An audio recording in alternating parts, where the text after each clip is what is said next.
Hi, my name is Ann Donahue, and I am a student in Meagan Marshall's Living Writers class for the spring 2026 semester at San Diego State University.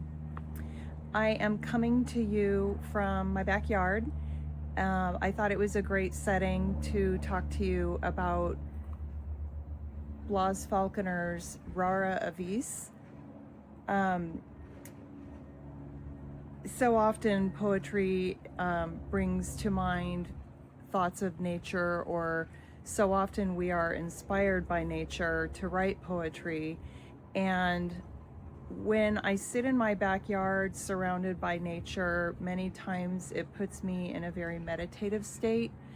And you can often find me just kind of staring off out into the distance, thinking very deep thoughts.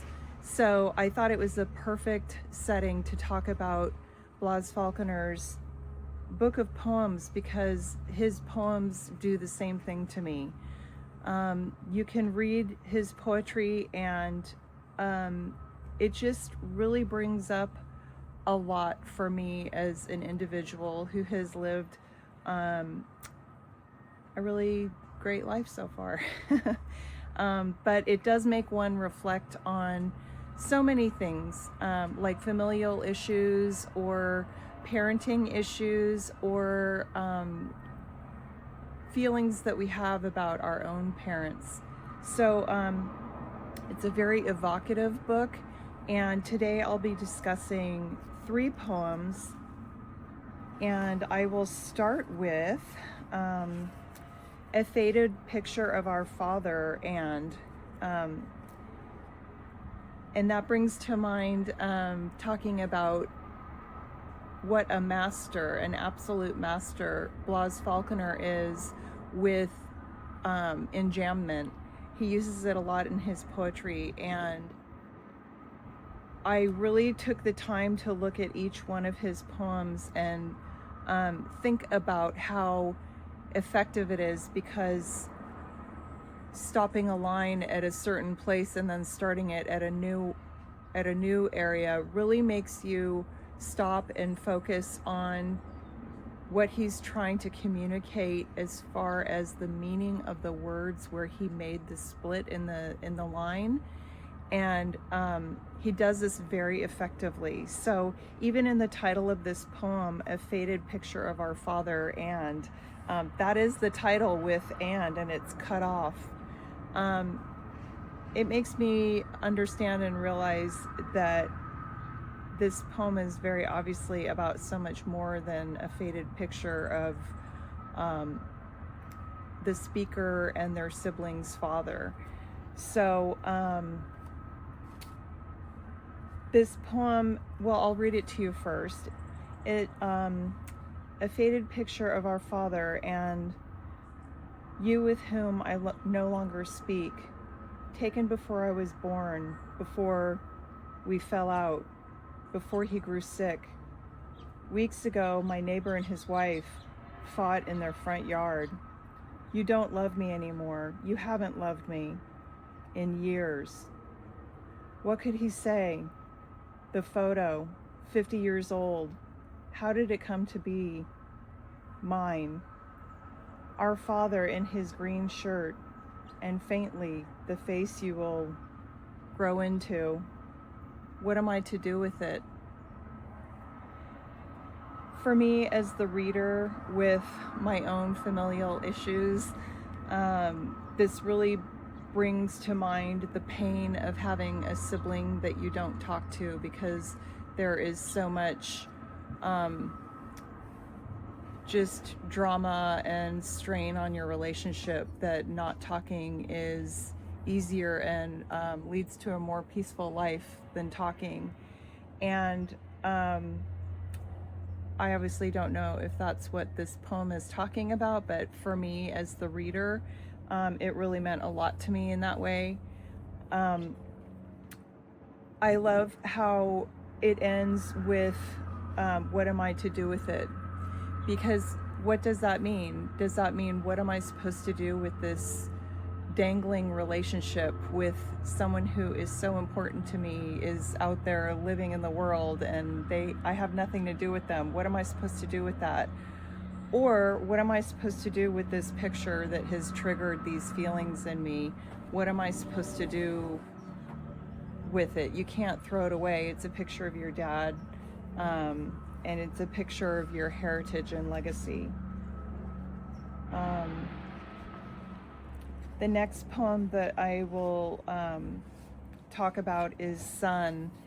And I personally, I'm not a person that sits around reading poetry all the time. I wish I was, but I'm not.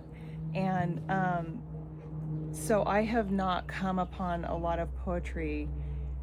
I've learned through my college career to say things like that, because I originally thought that there really weren't many poems about being a parent and the pain involved with that.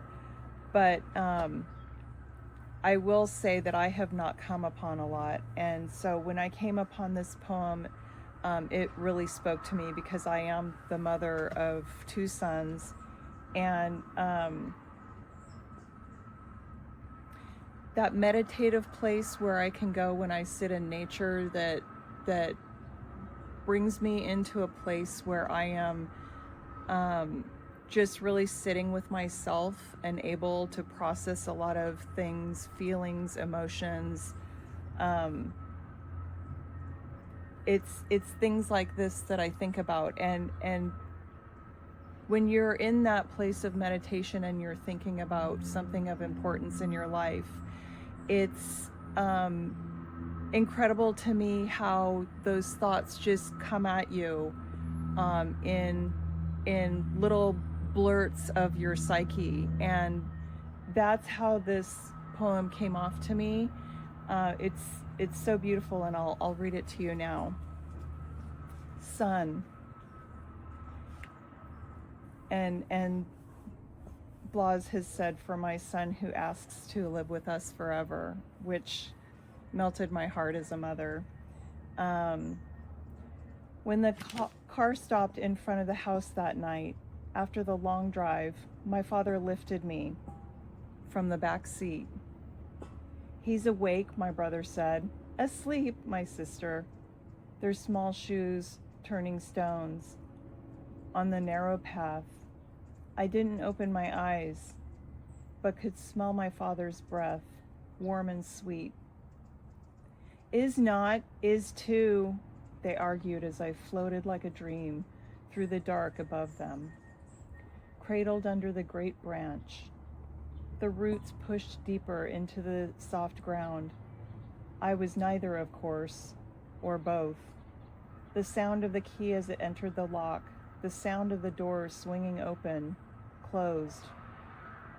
We haven't left the house in months, touching almost no one else, and you fall asleep. Holding my hand until your breathing grows long and steady, your face soft as if you've gone someplace I can't. My own father lies in a hospital on the other side of the country, and through the phone, over the sound of machines, nurses, their questions, his voice grows weaker, telling me what he won't. Like the day you dove to the bottom of the pool, that stillness on the surface, me holding my breath. Or the summer my father in a small boat with the white sail and simple red star skimmed back and forth along the shore where I stood, waiting. Years from now, I'll be telling you this. Forgive me, son. How can I spare you from what I have not been spared? This poem is so beautiful that I hope you're all impressed that I'm not crying right now. It's just a poem of timeless memory of, as the more and more we grow into adulthood, it's incredible how we can think of ourselves as children And we carry that child in ourselves and in our loving arms, our own loving arms, just as we remember our father carrying us like a little person that we were. It's a reminder of how we all have a small, vulnerable child inside of us. And it's also so comforting to remember that and to have a father that you can remember carrying you like that. It's so important, just for the healthy development of a person.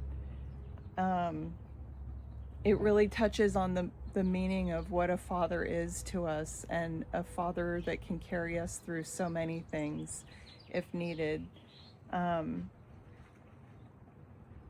And as it moves into the scenes of his father passing away, that was, of course, meaningful to me as well, because I've been through that experience with my own father.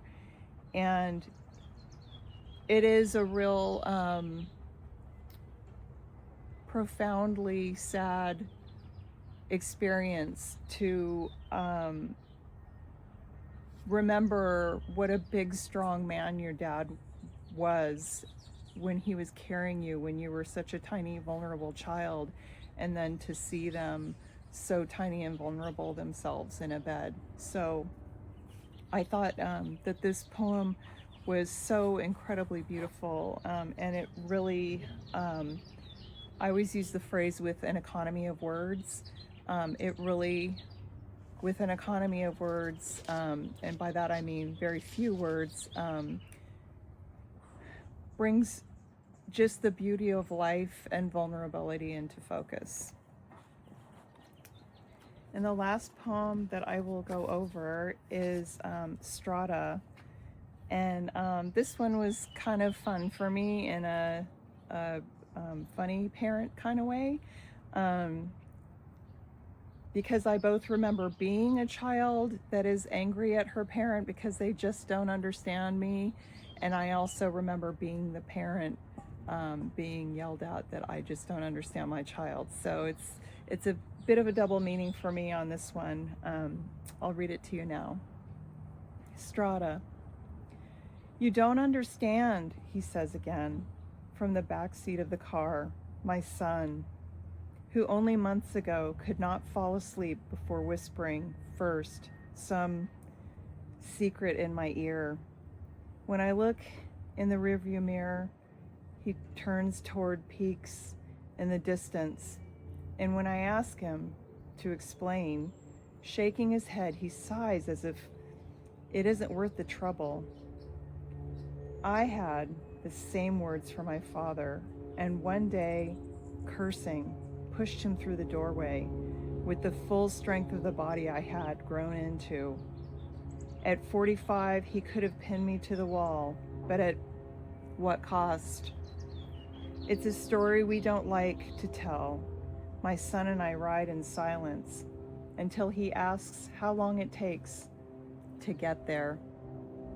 An apology in the sound of his voice, if not the words. I do understand.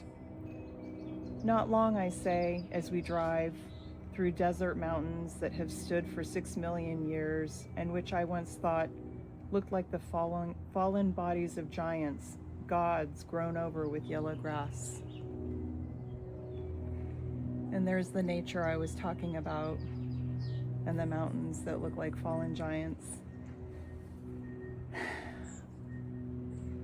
It's that push and pull of children as they grow, and it's the push and pull of family and things that get said that we regret, moments in time that we remember. It's just all so beautifully written and beautifully expressed, and it really puts me in that meditative space where I can really process emotions and feelings about things that have occurred over my life. Again, nature does that, and this beautiful book of poetry written by Blas Falconer does that too. Thank you so much for your time.